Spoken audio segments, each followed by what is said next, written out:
قوم کے ذلیل ترین لوگ تھے وہ قوم کے سب سے زیادہ عزت دار۔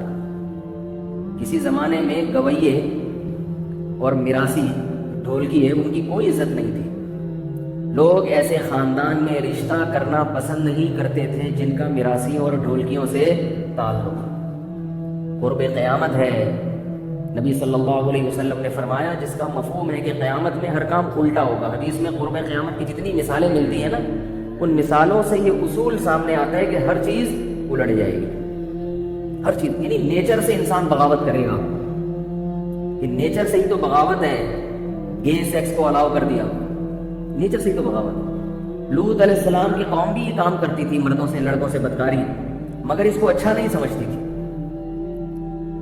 لوط علیہ السلام کے سامنے لوط علیہ السلام نے جب اپنی قوم کو سمجھایا کہ یہ حرام ہے، چھوڑ دو، برائی ہے، تو قوم نے یہ نہیں کہا کہ نہیں یہ برائی نہیں ہے۔ قوم نے کہا کہ اگر آپ نیک اور پاک صاف ہیں تو آپ ہمارا علاقہ چھوڑ دیں، یہاں اتنے نیٹ گرین لوگ نہیں چل سکتے ہمارے ساتھ، کچھ ماحول کے ساتھ آپ کو چلنا پڑے گا۔ قوم نے کیا کہا کہ اگر آپ زیادہ پاکیزہ ہیں آپ علاقہ چھوڑ دیں، ہم تو ایسے ہی ہیں۔ لیکن اگر وہ آج کی قوم ہوتی تو وہ قانون پاس کروا لیتی اپنی اسمبلی سے کہ اب تو ہم یہ کام کھلے عام کریں گے، اب تو ہمارے پاس سرٹیفکیٹ ہے اس کا۔ اتنے بدبخت لوط علیہ السلام کے قوم والے لوگ بھی نہیں تھے۔ تو قرب قیامت ہے، حدیث میں آتا ہے کہ لوگ قیامت کے قریب ایسا ہوگا کہ بیل پر ایک آدمی سواری کرے گا اور بیل اسے یہ کہے گا الہذا خلقت، کیا اللہ نے مجھے اس لیے بنایا تھا۔ کیا مطلب؟ جس جانور کا کام ہل چلانا ہے اس سے کیا کام لیا جا رہا ہے؟ سواری کا۔ بیل کی کمر میں اتنی طاقت نہیں ہوتی کہ وہ پشت بٹھا کے گھمائے آپ کو، یہ طاقت اللہ نے گدھے اور گھوڑے کی کمر میں دی ہے۔ تو یہ ایک مثال ہے حدیث میں سمجھانے کے لیے کہ سسٹم سارا کیا ہو جائے گا؟ الٹا، تو سارا نظام پلٹ جائے گا۔ تو نظام کے پلٹنے سے پریشانیاں بڑھیں گی۔ ظاہر ہے جب آپ اپنی فطرت سے ہٹ کے چلیں گے خوش تھوڑی ہوں گے آپ۔ شیر کو جنگل میں غار کے بجائے آپ اسے اے سی روم دے دیں اور صوفے لگا دیں وہاں پہ، تھوڑے دنوں میں سوسائڈ کرے گا کہ نہیں کرے گا؟ خودکشی کرے گا کہ نہیں کرے گا؟ ہاں، تو میں مثال دے رہا تھا، آپ نے تو وہ پرندے والی مثال پکڑی ہے نا، میں پرندے والی نہیں، اس کے علاوہ میں کیا، ہاں میں یہ عرض کر رہا تھا کہ ڈراموں میں، فلموں میں فنکاروں کو، اداکاروں کو میڈیا پہ بہت عزت دی جاتی ہے۔ وہ عورتیں جو اپنا جسم فروش کرتی ہیں، اپنے ننگے جسموں کی نمائش کرتی ہیں لاکھوں مردوں کے سامنے، جو کہ عزت دار لوگوں کا کام نہیں ہے، انہی عورتوں کی معاشرے میں سب سے زیادہ عزت۔ ابھی کوئی پتہ چل جائے یہاں کوئی انڈیا کی اداکارہ آئی ہوئی ہے، کوئی فیمس اداکارہ، آپ لوگ میرا بیان سنیں گے؟ چھوڑ دیں گے، بولیں گے مولوی کو چھوڑو، اس کو دیکھتے ہیں پہلے جا کے، ہم نے لائیو کبھی نہیں دیکھا، یہی خیال ہوگا نا۔ اور اللہ نہ کرے مولوی صاحب کے دل میں بھی اگر خیالات آنا شروع ہو جائیں کہ یار ہم بھی دیکھ لیں ایک دفعہ، تو قوم کا پھر کیا حال ہوگا؟ تو وہ پیشے جو سب سے پست ترین، کھلاڑیوں کی عزت زیادہ، فنکاروں اداکاروں کی عزت زیادہ، قوم کے پڑھے لکھے طبقے کی عزت ہے مگر اتنی نہیں، تھوڑی سی ہے، اور ایسا لگتا ہے جب قیامت اور قریب ہوگی تو یہ تھوڑی سی بھی ختم ہو جائے، جو جتنا اچھا ہوگا اتنا ہی بیوقوف سمجھا جائے گا، ایسا لگ رہا ہے۔ تو اب چونکہ یہ چیزیں میڈیا میں دیکھی جا رہی ہیں، لشک معاشقے، اور وہ ناول میں بھی یہی سب چیزیں ہیں، اور پارکوں میں بھی یہی، پارک جاؤ جاگنگ کے لیے تو ڈیٹ مارتے ہوئے آپ کو لوگ نظر آئیں گے وہاں، تو ہر جگہ جب یہی چلتا ہے تو ہمارے جو ینگ جنریشن ہے اور نکاح کرتے نہیں، جو اللہ نے فطری راستہ رکھا ہے کہ بھائی بالغ ہوتے ہی شادی کرا دو، اس کو لوگ سمجھتے ہیں پاگل بنے والے کام۔ پاگل میں تھوڑی ہوں بھائی، لوگ مجھے پاگل کہتے ہیں کہ 13 سال میں کہتا ہے بچے کی شادی کرو، لوگ کہتے ہیں پاگل ہو گیا۔ پاگل میں نہیں ہوا، اللہ کی قسم میں پاگل نہیں ہوا۔ پاگل وہ لوگ ہو گئے ہیں جو کہتے ہیں کہ لڑکی بالغ ہو گئی، اس میں سیکچول ڈیزائرز پیدا ہو گئی ہیں، اب اس کو سیکچول ڈیزائرز پوری نہ کرنے دو، وہ پاگل ہیں۔ جو یہ کہتے ہیں کہ 15 سال میں لڑکا بالغ ہو گیا اور اس میں ایک خواہش پیدا ہو گئی اور اس کی خواہش پوری نہ کرو، خدا کی قسم وہ پاگل ہیں۔ باقی اس پر اشکالات جوابات ہوتے ہیں، وہ پھر الگ موضوع ہے، میرا بھی ٹاپک نہیں ہے، ورنہ ادھر کو آ گیا پھر موضوع بالکل چینج ہو جائے گا۔ تو میں یہ عرض کر رہا تھا کہ چونکہ ڈراموں میں فلموں میں یہی دیکھا جا رہا ہے تو رشتے مجازی آج کل مارکیٹ میں وافر مقدار میں موجود ہے. حلال پہ پابندی ہوگی تو پھر یہی ہوگا. تو اب رشتے مجازی والا گڑبڑ کیا کرتا ہے؟ اس کی طبیعت میں بے سکونی پیدا ہوگی نا، جس کو عشق ہو گیا. یا تو حل یہ ہے کہ بھائی پیغام بھیج کے نکاح کرو اس سے. اب اگر نکاح تو اپنے اختیار میں نہیں ہے نا. بھائی لوگ مجھے فون کرتے ہیں، میرے پاس بہت ساری کالز آتی ہیں کہ حضرت میں نے پیغام بھیجا ہے نکاح کا، وہ لوگ مان نہیں رہے. یہ بہت آتے ہیں میرے پاس. میں ان سے کہتا ہوں میں کیا کروں، نہیں مان رہے تو بھائی میں کیا کروں؟ ان کا حق ہے کہ وہ نہ مانے. تو وہ مجھے پتہ ہے کیا کہتے ہیں کہ آپ تو ترغیب دیتے ہیں جلدی شادی کی، اگلا مان ہی نہیں رہا. کیسی باتیں کرتے ہو یار، میرے بیان کو کیوں غلط رخ پہ لے کے جاتے ہو؟ میں نے آپ کو جلدی شادی کی ترغیب دی ہے، لڑکی کو تھوڑی کہا کہ آپ پیغام بھیجیں تو اس سے ضرور کر دینا. مجھے کیا پتا آپ کون ہیں؟ ان کو پورا حق ہے کہ وہ آپ کے رشتے کو مسترد کرتے ہیں، اس لیے کہ وہ آپ کے سمجھ میں نہیں آ رہے. ان کو حق ہے، ان کو اس دیش میں اللہ نے مکمل اختیار دیا. بھائی وہ سمجھ میں آ رہا ہے کرے، نہیں آ رہا تو نہیں کرے. اگر اچھا رشتہ نہیں ملتا تو 13 سال میں لڑکی کی شادی مت کرو، پھر 60 سال بھی ہو جائے تو مت کرو. بٹھاؤ اس کو گھر میں، کسی الٹے سیدھے آدمی سے کر دینا جلد بازی میں. اس سے بہتر ہے کہ لڑکی کو گھر بٹھا کے بوڑھا کر دو، بغیر نکاح کے گھر میں رکھو. جلدی شادی جب ہے جب اس کے مناسب رشتہ بھی تو مل جائے نا. نہیں مل رہا تو پھر تھوڑی ہے. تو مجھے فون کر کے کہتے ہیں کہ حضرت وہ مجھے محبت ہو گئی ہے، میں شادی کرنا چاہتا ہوں، وہ کر نہیں رہے. پرسوں کسی کا فون آیا کسی خاتون کا کہ میں یونیورسٹی میں کوئی لڑکا ہے اس کو پسند کرتی ہوں، میں اس سے شادی کرنا چاہتی ہوں، وہ کر نہیں رہا، آپ کوئی بتائیں کہ کیسے وہ لوگ مان جائیں. میں نے کہا محترمہ یہ ٹائم شرعی مسائل کے پوچھنے کا ہے، 10 سے 10:30 رات کو، صبح 4:30 سے 5. یہ مسائل پوچھنے کا ٹائم ہے، لڑکے دلانے کا اور لڑکوں کو لڑکیاں دلانے کا ٹائم نہیں. اور میں نے یہ کہہ کے لائن کاٹ دی. پھر ان کا فون آیا. اب مجھے تو نہیں پتا ہوتا وہی نمبر ہے دوسرا نمبر ہے، تو کالز کا ایک رش ہوتا ہے. میں نے اٹھایا، یعنی آپ مفتی کس بات کے ہیں؟ آپ نے لوگوں کو یہ ٹائم دیا کیوں ہے؟ پھر آپ نے لوگوں کو یہ ٹائم دیا، آپ نے مسائل حل کرنے کا ٹائم دیا ہے نا، تو میرا مسئلہ حل کریں. جب آپ نے یہ ٹائم مسائل حل کرنے کے لیے دیا ہے تو مسئلہ ہے نا میرا، حل کریں. میں نے کہا خدا کی قسم یہ مسئلہ کوئی بھی حل نہیں کر سکتا. ایسے تو ہمارے ساتھ اس قسم کے بہت سے مسائل ہیں. اس قسم کے مسئلے تو ہمارے ساتھ، جس نے زیادہ شادیاں کرنی ہوں اس کے ساتھ تو اس قسم کے مسئلے زیادہ ہوتے ہیں. ورنہ میں نے کہا ہم تو پھر دنیا میں ہی جنت میں اپنے مزے لے رہے ہوتے ہیں. ایسا تھوڑی ہوتا ہے. ٹرائی کرو، ہو گیا ٹھیک ہے، نہیں ہے تو کہیں اور ٹرائی کرو. اگلا آپ کا پابند تھوڑی ہے. تو وہ خاتون نے کہا کہ نہیں، کچھ ایسا وظیفہ بتائیں پڑھنے کو، کچھ ایسا عمل بتائیں اور حساب و کتاب لگا کے بتائیں کہ وہ لوگ کیوں نہیں کر رہے. یہ کیونکہ لوگوں کی سوچ ہے یہ آج کل، اس لیے میں سب کے سامنے یہ واقعہ بتا رہا ہوں. حساب کتاب کر کے بتائیں کہ وہ لوگ راضی کیوں نہیں ہوئے. میں نے کہا ان سے تو کہا نہیں، زیادہ میں باتیں نہیں کرتا. تو میں نے جو آپ لوگ کو کہہ رہا ہوں، جو میں ان سے کہنا چاہتا تھا کہ میں نے ابھی حساب کتاب لگا لیا ہے. حساب کتاب میں آیا ہے کہ وہ اس لیے نہیں کر رہے کہ ان کو آپ لوگ پسند نہیں، ان کو آپ لوگ پسند نہیں، اس لیے نہیں کر رہے. حساب کتاب ہے. ان کا خیال تھا کہ یہ کہے گا کہ کسی نے کچھ کرا دیا ہے تو بندش ہے. بھائی پسند نہیں آ رہے تو کچھ بندش ہو نہ ہو، تو پسند ہی نہیں آ رہے. آپ کو وہ پسند ضرور کرو، اس کو بھی آپ لوگ پسند ہو. نہیں آ رہے پسند نہیں، وہ مجھے چاہیے، وہ مجھے ہر قیمت پہ چاہیے.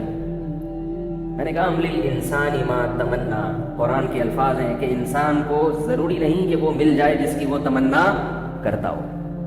اس لیے کھجل خواری کے سوا کچھ بھی نہیں ہے، سوائے روڈ ناپنے کے کچھ بھی حاصل نہیں ہوگا. تو جب نہیں دے رہے اور کوئی ایسا وظیفہ نہیں ہے خامخواہ کہ، میں نے کہا جو وظیفے اگر اس طرح کے ہوتے تو وظیفے بتانے والوں کی سب کی وہی ہوتی جہاں وہ چاہ رہے ہوتے.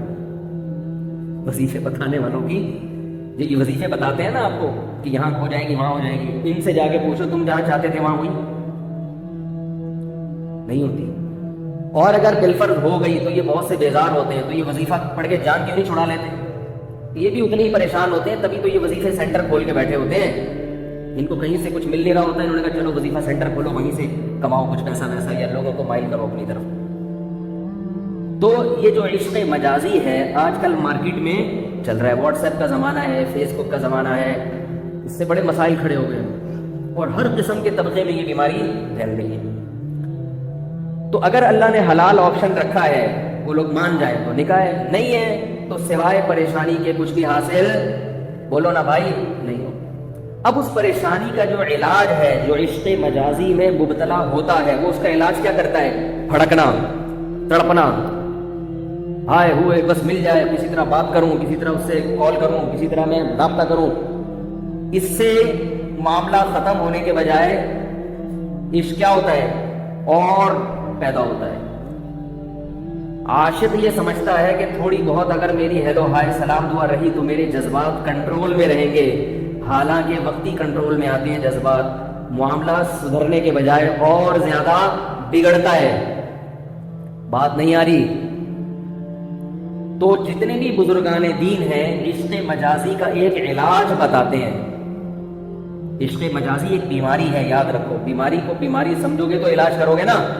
کسی کام کا نہیں رہتا آدمی، نہ آدمی کام کا رہتا ہے نہ عورت کام کی رہتی ہے، تو آج کل کی مارکیٹ میں بہت زیادہ چل رہا ہے۔ تو عشق مجازی کا جو علاج ہے، کوئی بھی مبتلا ہو گیا ہو یہ علاج کرے۔ تو وہ علاج کیا ہے؟ وہ علاج سے پہلے علماء پرہیز بتاتے ہیں کہ کچھ چیزوں سے پرہیز کرو گے، اس پرہیز کے بعد پھر علاج ہوگا۔ یعنی وہ دوا جب اثر کرے گی جب پہلے پرہیز آپ کا، بول لو نا یار مضبوط، اگر پرہیز نہیں ہے جتنی مرضی دوا کھا لو کچھ بھی نہیں ہوگا۔ اور وہ پرہیز جو ہے وہ علاج نہیں ہے۔ پرہیز کا مطلب کیا ہے؟ کہ دوا کے اثرات کی صلاحیت آپ کے اندر پیدا ہو جائے۔ جیسے ڈاکٹر بائی پاس کا جب آپریشن کرتے ہیں پہلے شوگر کو کنٹرول کرتے ہیں، بلڈ پریشر کنٹرول کرتے ہیں، تو یہ بلڈ پریشر کنٹرول کرنا علاج نہیں ہے، شوگر کنٹرول کرنا کا بائی پاس کا علاج، یعنی دل کا علاج نہیں ہے یہ، بلکہ یہ دل کا جو اصل علاج ہے آپریشن، اس کی آپ کے اندر صلاحیت پیدا ہو جائے۔ جب وہ صلاحیت پیدا ہوگی تو پھر اس کا علاج ہوگا، ورنہ شوگر کا مریض، بلڈ پریشر کا مریض علاج کا اہل نہیں ہے، علاج کی اس میں صلاحیت نہیں ہے، اس کا سینہ پھاڑ دیں گے وہ ویسے ہی مر جائے گا۔ بات آ رہی ہے سمجھ میں؟ تو کسی کو بھی کہیں آنکھ مٹکا ہو گیا، پہلے تو میں یہ بتا دوں کہ یہ پیدا کیوں ہوتا ہے، یہ آنکھ مٹکے سے پیدا ہوتا ہے۔ آنکھ مٹکا سمجھتے ہیں؟ کوئی جھانک کر دیکھ لیا، کوئی باتیں کر لی، کوئی ہیلو ہائے فری ہو گئے، بھئی اللہ نے منع کیا ہے، اور خاص طور پہ جہاں دل زیادہ مائل ہو رہا ہے کسی نامحرم کی طرف، پھر اس سے بات چیت کرنا، دل بہلانا، ہیلو ہائے کرنا، مسکرانا، ہنسنا، یہ تو بالکل حرام ہے، بالکل ناجائز ہے۔ تو اس علاج کا جو سب سے پہلا درجہ ہے، جو علاج نہیں ہے بلکہ وہ پرہیز ہے۔ پہلے تو میں یہ بتاؤں اس بیماری سے نقصان کیا ہوتا ہے۔ اس پہ ایک شاعر کا شعر ہے، عشق نے اظہر نکما کر دیا، ورنہ ہم بھی آدمی تھے کام کے۔ سمجھ آ رہی ہے بات؟ عشق نے ہم کو نکما کر دیا، ورنہ ہم بھی آدمی تھے کام کے۔ یہ دنیا کا عشق ہے، اگر یہ اللہ کا عشق ہو تو اس کو پھر شاعر نے چینج کیا ہے۔ عشق نے اظہر کیا تھا وہ مجھے ٹینشن نکل گئی، مکمل کر دیا، ورنہ ہم تو آدمی تھے نام کے۔ اللہ کی محبت اگر پیدا ہو جائے نا تو نام کا آدمی کام کا آدمی بن جاتا ہے۔ مخلوق کی محبت پیدا ہوئی تو کام کا آدمی نام کا بن جاتا ہے۔ سمجھ رہے ہو؟ تو اگر یہ کسی نوجوان کو کہیں بھی، چاہے نوجوان نہ بھی ہو، بڑھاپے میں بھی واضح ہو سکتا ہے، یہ کسی کو کہیں ہو گیا ہے، سب سے پہلا اسٹیپ کیا ہے کہ وہ علاج کے لیے اپنے آپ کو تیار کرے۔ وہ یہ سوچے اگر میں نے علاج نہیں کیا اس بیماری کا تو میں تباہ ہو جاؤں گا، اللہ کی محبت پیدا نہیں ہوگی، برباد ہو جاؤں گا۔ یہ چونکہ میرا موضوع نہیں ہے، جلدی سے اس کو سمیٹ کے میں اصل موضوع کی طرف آتا ہوں۔ دوسرا کام وہ یہ کرے کہ جس سے اس قسم کے جذبات ہیں، فیلنگ ہو رہی ہیں، فیلنگز، تو فوراً ہر قسم کا تعلق اس سے، بولو بھائی، بالکل تمام قسم کے تعلقات ختم۔ ایک بہت بڑے عالم ہیں، ان کا نام میں نہیں لوں گا، بہت اچھا بیان کرتے ہیں۔ تو کسی خاتون کا فون آیا کہ مجھے کچھ ان کے بارے میں فیلنگز ہو رہی ہیں۔ عالم ہے لیکن بڑا زبردست، بڑے مشہور عالم ہیں۔ تو میں نے ان سے کہا آپ سب سے پہلے ان کا بیان سننا چھوڑیں، عالم کا بیان بھی چھوڑیں، گلوکار کے گانے جیسے چھوڑے جائیں گے ایسے ہی ایسی خاتون کے لیے اس عالم کے بیان کو بھی چھوڑنا لازم ہے، چھوڑ دیں، کیونکہ بیان کے اثرات کم ہو رہے ہیں، خود ان کی اپنے اثرات، ان کی اپنی پرسنالٹی کے اثرات زیادہ ہو رہے ہیں۔ ہم ایک پنجاب میں ایک بہت بڑے خطیب تھے، بہت خوبصورت آواز تھی ان کی، ان کا بھی نام نہیں بتاؤں گا، سب جانتے ہیں لیکن اچھا نہیں، بہت خوبصورت آواز تھی، بڑا پیارا بیان کرتے تھے۔ اس وقت ویڈیو بیانات نہیں ہوتے تھے، آڈیو چلتے تھے۔ تو ایک خاتون کا ہمارے حضرت کے پاس فون آیا کہ میں ان کی آواز پہ لٹو ہو گئی ہوں۔ لٹو سمجھتے ہیں؟ لٹو اس قسم کے موقع پہ آدمی کا گھومنے لگتا ہے نا، تو لٹو ہو گئی ہوں، اور صبح سے لے کے رات تک، رات سے لے کے صبح تک انہی کے بیان چل، صرف آواز میں دلچسپی تھی ان کو۔ تو حضرت نے فرمایا اس خاتون سے آپ ان کے بیان سننا چھوڑ دیں، بالکل پابندی ختم، سخت پابندی لگا دیں، ساری کیسٹیں نکال دیں ان کے گھر سے۔ تو جس سے عشق ہوا ہے کسی مرد کو عورت سے یا عورت کو مرد سے، تو سب سے پہلے اس سے ہر قسم کا تعلق، بولو بھائی، ختم۔ اس پہ تکلیف ہوگی، یاد ستائے گی، اسٹائل یاد آئیں گے، مسکرانا یاد آئے گا، آنے دیں۔ کسی کے یاد آنے پر گورنمنٹ کی طرف سے کوئی پابندی نہیں، اس سے پریشان نہ ہو کہ یار یہ یاد، میں نے تو تعلقات ختم کر دیے، اب بھی وہ یاد کیوں آ رہا ہے یا آ رہی ہے، کیوں ہو رہا ہے؟ اس پہ کوئی گناہ نہیں ہے، کیونکہ یہ غیر اختیاری ہے۔ اللہ کی رحمت ہے کہ گناہ اختیاری چیزوں پہ ملتا ہے، غیر اختیاری چیزوں پہ گناہ، بولو بھائی، نہیں ملتا۔ جو چیز اختیار میں نہیں اس پہ گناہ نہیں، تو آنے دی، یاد آ جائے۔ یہاں تک کہ اس محبوب کی یاد میں گھٹ گھٹ کے مر بھی گئے تو بھی کوئی گناہ نہیں ہے، کیونکہ یہ مرے اس لیے کہ تعلق ختم کیا ہے اس سے۔ اگر اس سے مل جاتا اور خوشی میں مر جاتے ہیں تو جہنم میں جاتے ہیں، غلط طریقے سے اگر مل جاتا ہو، نہیں ملا اور غم میں مر گئے، ثواب ہے، کیونکہ آپ نے اللہ کی خاطر ایک غم اٹھایا ہے، ثواب ہے۔ تو تعلق ہر قسم کا ختم، اور ایک چیز کیش کرا لے اس وقت۔ بڑی پیاری مثال دی ہے حضرت حکیم الامہ مولانا اشرف علی تھانوی رحمہ اللہ نے، اس لیے تو ان کو حکیم کہا گیا ہے نا کہ ان کی کلام میں حکمت کی باتیں ہیں۔ جو لوگ حکیم الامہ پہ اعتراضات کرتے ہیں ان سے بولو تم اپنا کوئی بزرگ دکھاؤ ہمیں، تو اپنا کوئی، صدیوں میں تمہارے باپ داداؤں میں کوئی بزرگ گزرا ہو تو دکھاؤ۔ جن کا کوئی بزرگ ہی نہیں ہوتا نا، ان کو دوسروں کے بزرگوں پہ اعتراضات ہوتے ہیں۔ ہمارے کم از کم بزرگ تو ہے نا، سلسلہ ہے ہمارا، ان پہ اعتراضات بھی ہوتے ہیں، کیونکہ ظاہر ہے وہ انسان تھے، ان سے غلطیاں بھی ہوئی ہیں۔ ہم نے کب کہا کہ وہ فرشتے ہیں یا وہ پیغمبر ہیں؟ لیکن بزرگ ہیں، اور وہ غلطیاں جو آپ کہتے ہیں وہ تو غلطیاں ہیں ہی نہیں، وہ تو آپ نے پروپیگنڈا کیا ہوا ہے ان کے خلاف، پروپیگنڈا ہے۔ ایک صاحب نے، میں نے حضرت حکیم الامہ کی شخصیت پہ بیان کیا تھا نا کچھ دن پہلے کہ وہ جو کلمہ ان کی طرف منسوب ہے اس کا یہ مطلب ہے۔ کسی نے کمنٹس کیے کہ ہر قیمت پہ اپنے بزرگوں کا آپ لوگ دفاع کرتے ہو، ان کو فرشتہ بنا دیا آپ لوگوں نے۔ حالانکہ اعتراض یہ ہونا چاہیے، جس نے اعتراض کیا اس پر، کہ ہر قیمت پہ بزرگوں پہ طنز کرنے والے کا آپ نے دفاع ہی کرنا ہے، چاہے اس کا کتنا ہی معقول جواب مل جائے۔ بزرگوں کا دفاع کرنے والا غلط نہیں ہوتا، بزرگوں پہ ہر قیمت پہ طنز کرنے والا وہ قابل اعتراض ہوتا ہے۔ اہل اللہ کی محبت کا اللہ نے حکم دیا ہے، صحیح حدیث ہے، من عادی لی ولیا فقد آذنتہ بالحرب، جو میرے کسی دوست سے دشمنی کرے گا میرا اس کے خلاف اعلان جنگ ہے، صحیح حدیث ہے۔ کسی کا بزرگ ہونا، اللہ والا ہونا ثابت ہو جائے تو پھر اس سے ہمیں محبت کا حکم ہے۔ اور یہ بات یاد رکھو، سعید ابن مسیب رحمہ اللہ تعالی بہت بڑے تابعی گزرے ہیں، یہاں تک کہ کہا جاتا ہے کہ تابعین میں سب سے اونچا مقام سعید ابن مسیب کا ہے۔ ایک قول ہے یہ، ان کا یہ کہنا ہے کہ میں نے لوگوں کے حالات جب دیکھے تو مجھے کوئی ایسا شخص نظر نہیں آیا جس کے اعمال میں صرف نیکیاں ہی نیکیاں ہوں، کوئی خامی نہ ہو، اور کوئی ایسا شخص نظر نہیں آیا جس کے اعمال میں صرف برائیاں ہی برائیاں ہوں، کوئی نیکی، بول لو یار، نہ ہو۔ تو فرمایا کہ اب میں نے اچھائی اور برائی کا جو معیار بنایا کہ اچھا کون ہے برا کون ہے، اس کا جو کرائٹیریا ہے وہ یہ نہیں ہے کہ جس کے 100% اچھا ہو وہ اچھا ہے، اور برا وہ ہے جو 100% برا ہو۔ فرمایا اس طرح تو دنیا میں پیغمبر کے سوا کوئی بھی اچھا نہیں اور کوئی بھی برا نہیں، جبکہ دنیا میں ہمیشہ اچھے اور برے لوگ موجود رہیں گے۔ تو فرمایا کہ پھر میں نے کہا کہ اچھا وہ ہے جس میں اچھائیاں زیادہ ہیں، برا وہ ہے جس میں برائیاں زیادہ ہیں۔ نہیں آ رہی میرا خیال ہے؟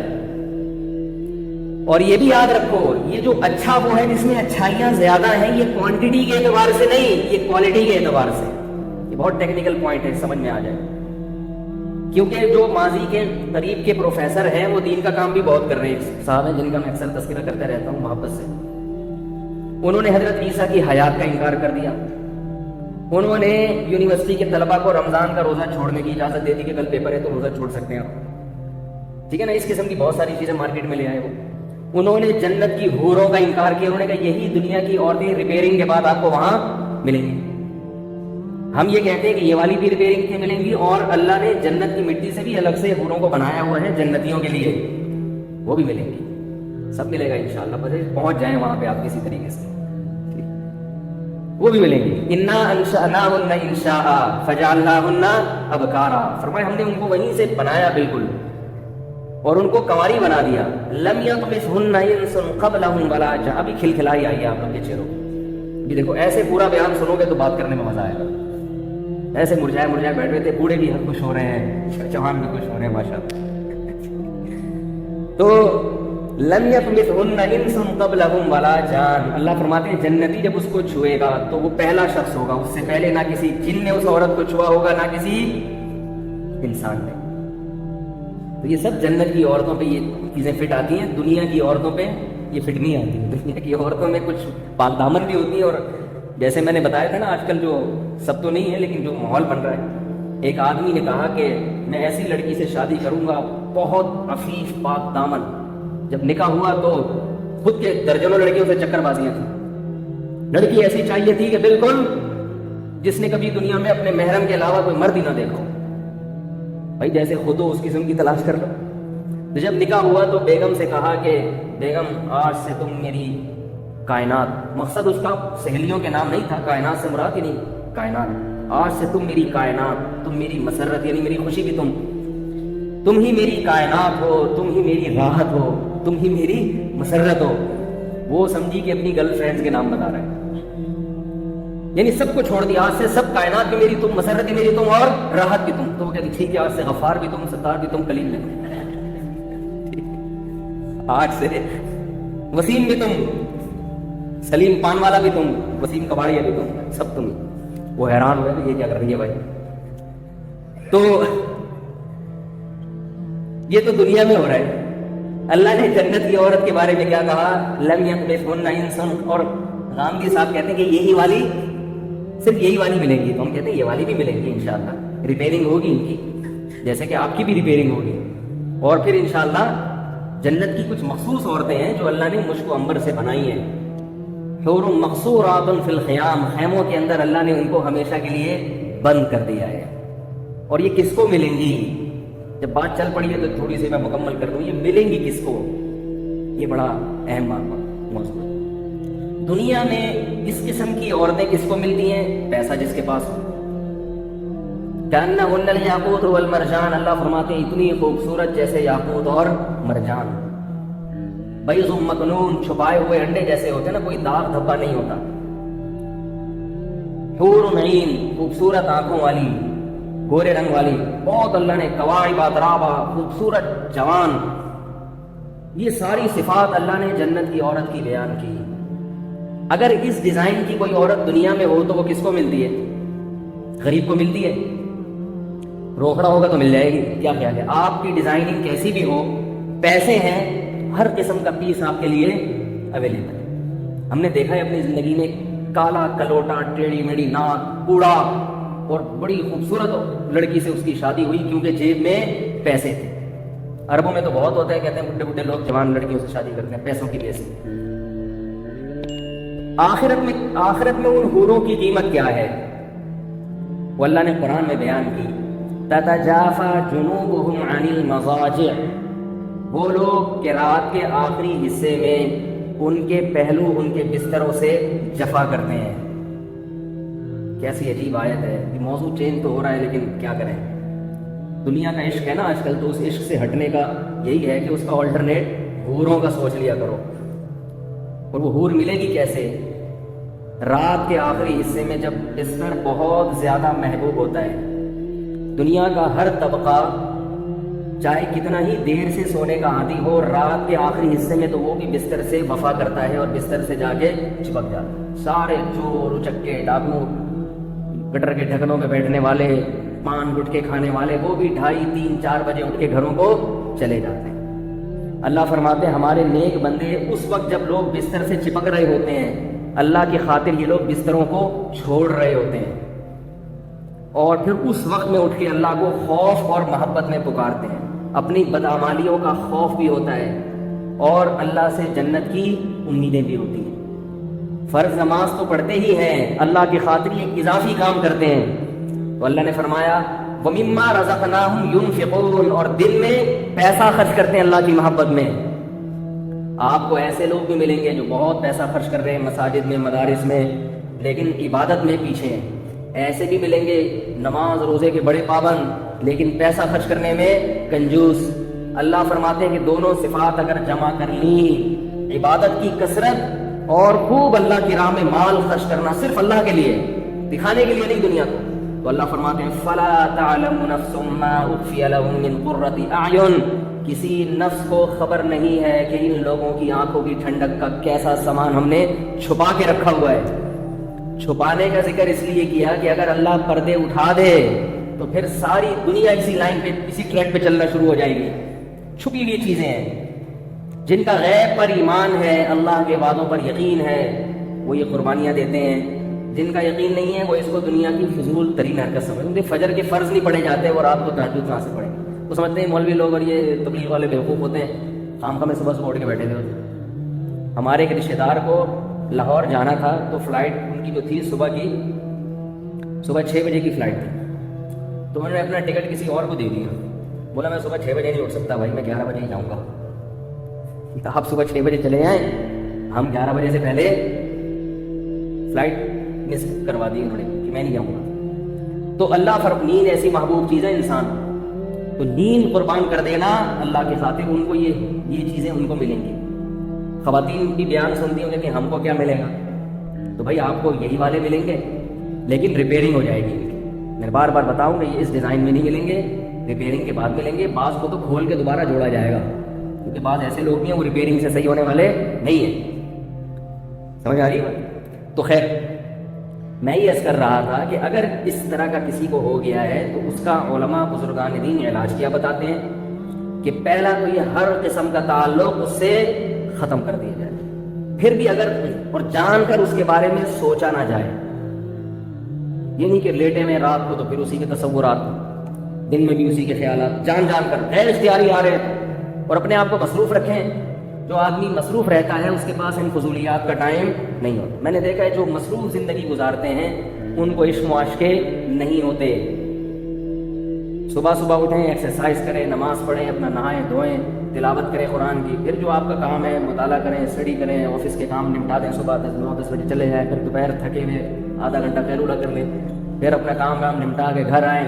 پھر کوئی ایکٹیویٹیز اپنے لیے رکھ لیں، تفریح کی بھی ایکٹیویٹیز رکھ سکتے ہیں. تو سارا دن مصروف رہیں گے، فضولیات کے لیے آپ کے پاس ٹائم بولو نا یار نہیں ہو.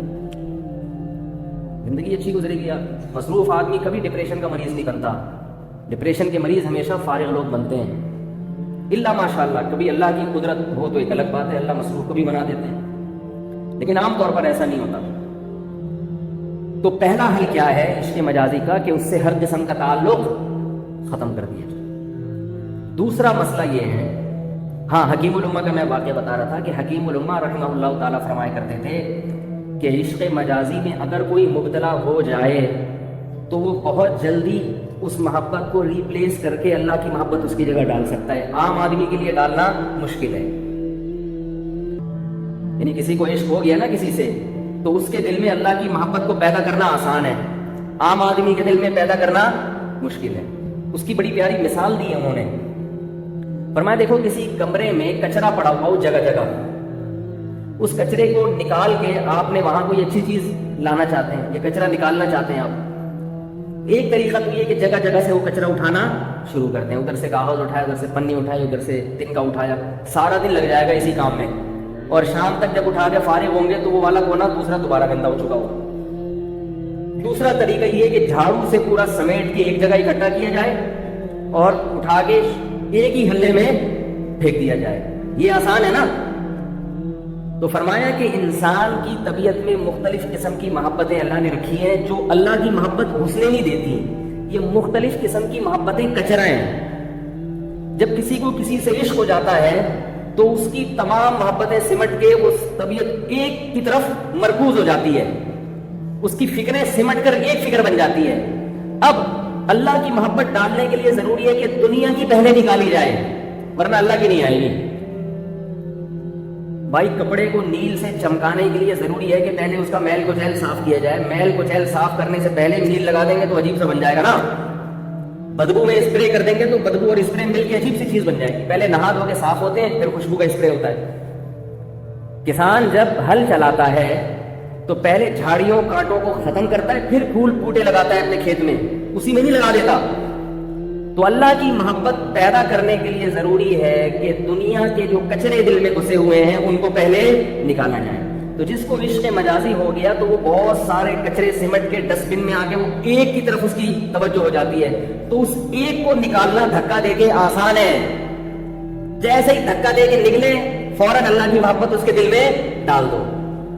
نہیں ہاری بات. ارے بھائی دیکھو کچرا جمع کر دیا, ایک ہی دفعہ میں پش کر دو اس کو, نکل جائے گا نا باہر, اور جیسے ہی نکلے گا تو کمرہ خالی ہو گیا, جو چیز لانا چاہتے ہو لے آؤ.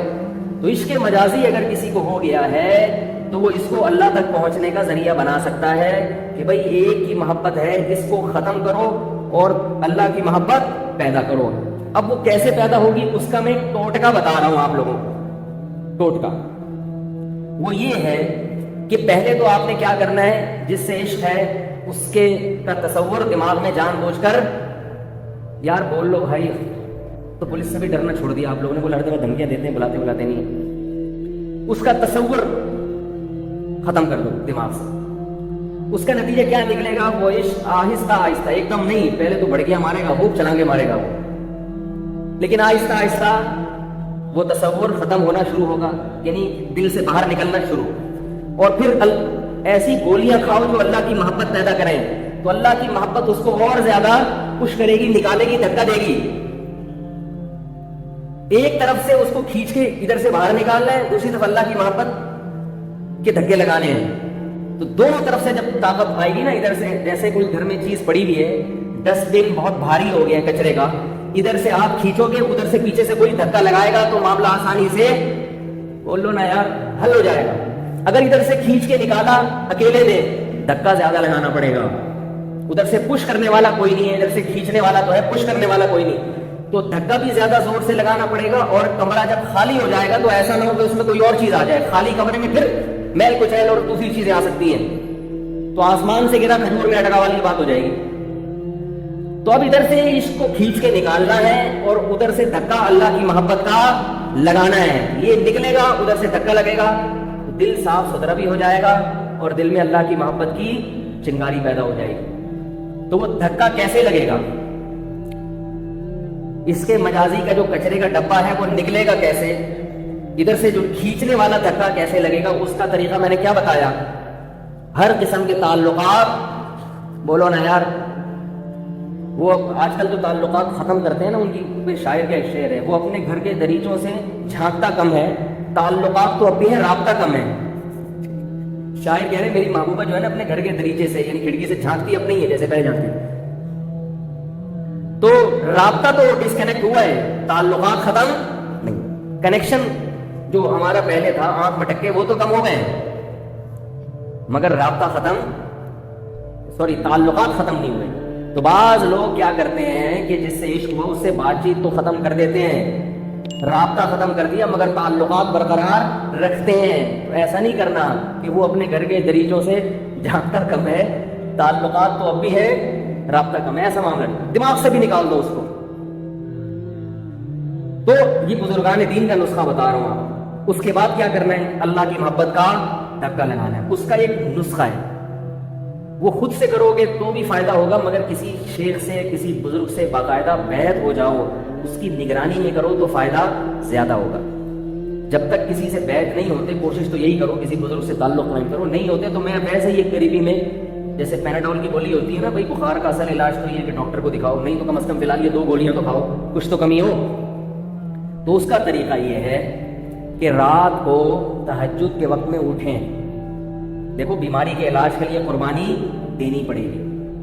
تہجد کے وقت میں اٹھیں، دانت صاف کریں، اگر بیت الخلاء کا تقاضا ہے تو فارغ ہو جائیں، تاکہ فکر میں ایسا نہ ہو کہ پیٹ میں گیس ہو اور ذکر کر رہے ہیں وہاں بیٹھ کے تو وہ توجہ نہیں لگے گی۔ پورے ہر طرح سے فارغ ہو کے بیٹھ جائیں، مصلی بچھا کے 2 رکعت پڑھیں، اس کے بعد ایک مخصوص طریقے سے ذکر کریں، 10 دفعہ درود شریف پڑھ لیں، 10 دفعہ استغفار پڑھ لیں، اس کے بعد ایک مخصوص طریقے سے ذکر کریں۔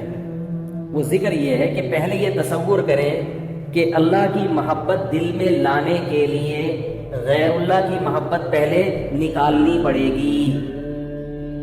یہ استحضار یہ چیزیں اب گھر جا کے نا اپنی ڈائری میں لکھ لینا کہ پورے اسی ترتیب سے آپ نے یہ کام کرنا ہے۔ جو بھی عشق میں مبتلا ہو گیا ہے، اللہ کی محبت دل میں ڈالنے کے لیے اللہ کے علاوہ کی محبت پہلے بولو نا یار نکالنی پڑے گی۔ اس کے لیے 2 مثالیں سوچیں۔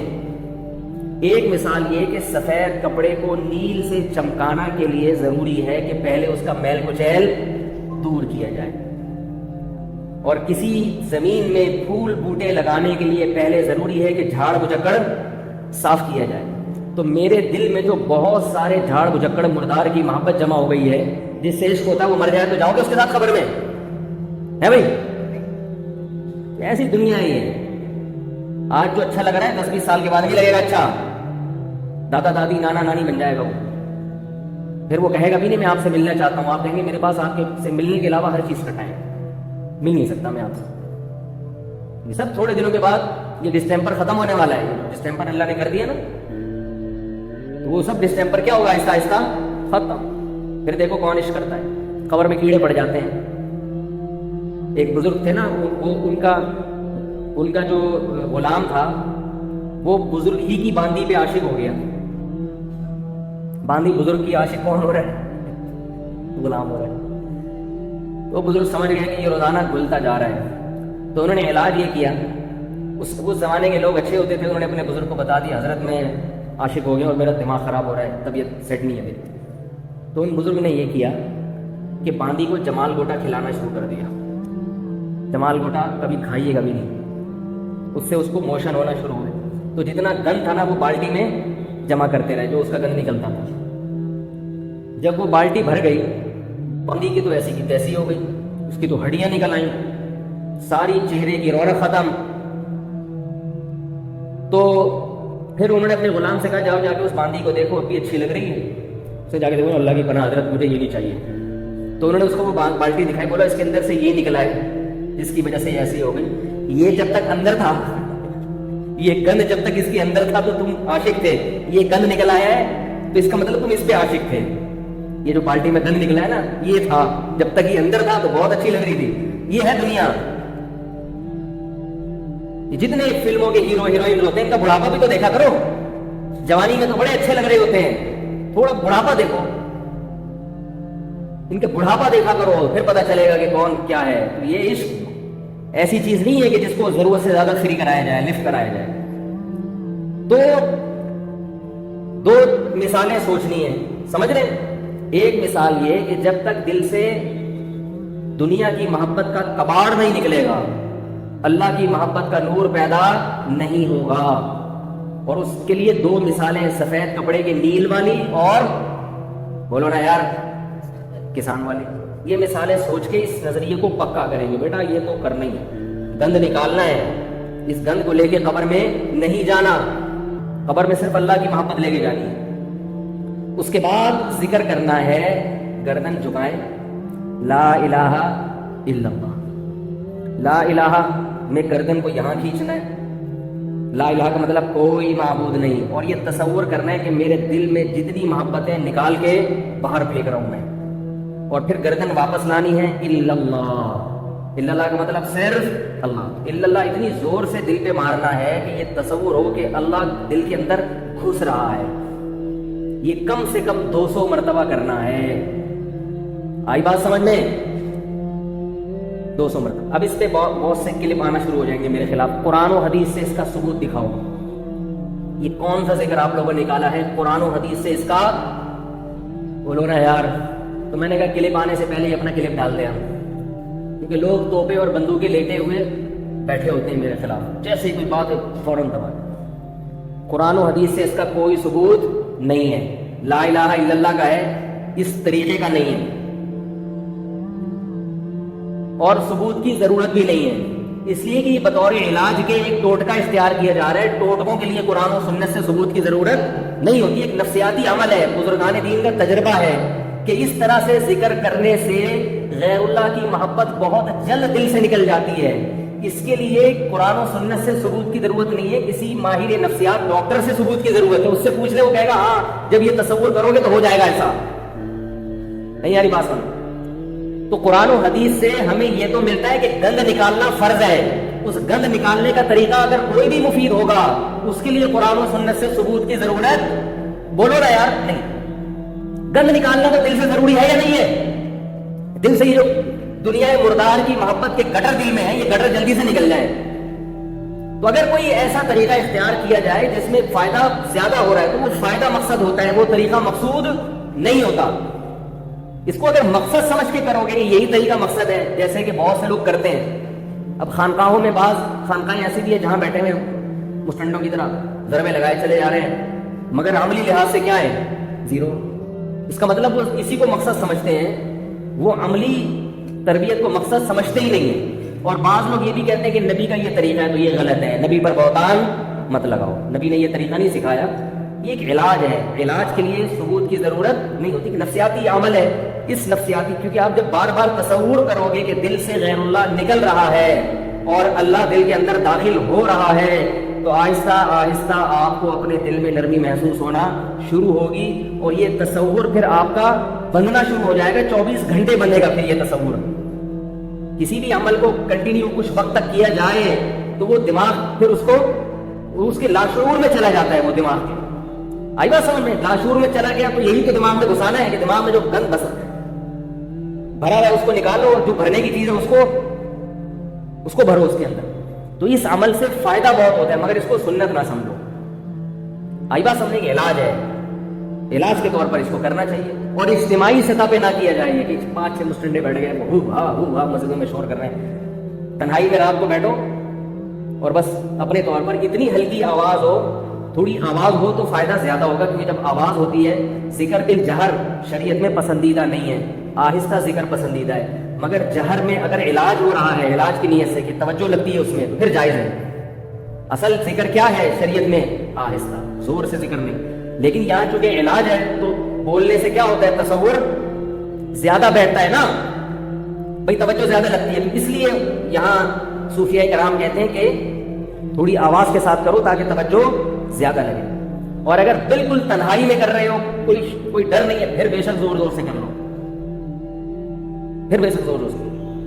تو اس سے فائدہ کیا ہوگا کہ ادھر سے جب الا اللہ کی ضرب لگے گی نا، الا اللہ، صرف اللہ، صرف اللہ، صرف اللہ، صرف اللہ، صرف اللہ، تو یہ کیا ہوگا؟ دل میں جو کچرے کا ڈبہ ہے اس کو یہاں سے پیچھے سے کیا کر رہا ہوگا؟ یہ خوش کر رہا ہوگا. نکل رہا یہاں سے، نکل چل.